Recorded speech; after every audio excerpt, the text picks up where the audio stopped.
என்ன சாப்பிடுறீங்க? ஒரே ஒரு ஊத்தப்பம் வேணுங்க. ஒரு நிமிஷங்க, முடிச்சா கேட்டு போங்க. சொல்லுங்க. என்ன பண்றீங்க? ஒரு சம தண்ணி எடுத்துக்கங்க. அத தோசைக்கல்ல ஊத்தி அதுக்குன்னு வழக்கமா ஒரு விளக்கமாறு வச்சிருப்பீங்கல்ல? ஆமாங்க. அத அடிப்பக்கமா திருப்பி சரிங்க. வரட்டுன்னு ஒரு 4 இழுப்பு இழுத்து சரிங்க. நல்லா கழுவி விட்டுருங்க. சரிங்க. ஒரு கிண்ணம் நிறைய மாவு எடுத்து பெரிய ரவுண்டாவும் இல்லாம சின்ன ரவுண்டாவும் இல்லாம பொதுவா ஒரு ரவுண்ட ஊத்தி 4-5 வெங்காயத்தை போட்டு பொடி பொடியா நறுக்கி அப்படியே மேலாப்ல பரபர தூவி விட்டு சரிங்க.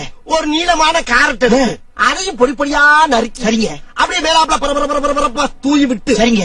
ஒரு 16 கரண்டி நெய் எடுத்து சரிங்க. அதுல 6 கரண்டி நெய்ய உள் சைடு அப்படியே லேசா விளாவி விட்டு சரிங்க. 10 கரண்டி நெய்ய தோசைக்கு வெளி சைடு அப்படியே மேலாப்ல விளாவி விட்டு சரிங்க.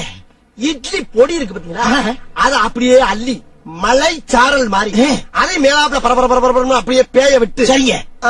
பொத்துனாப்ல அப்படி ஒரு பரட்டு இப்படி ஒரு பரட்டு அப்படி பரட்டி விட்டு அப்படியே ரெட்டி கலர்ல முருக விட்டு அழகா மடிச்சு கம ஒரு ஊத்தப்பத்தை எடுத்துட்டு வாங்க. சரிங்க. அன்னைக்கு ஊத்தப்பம்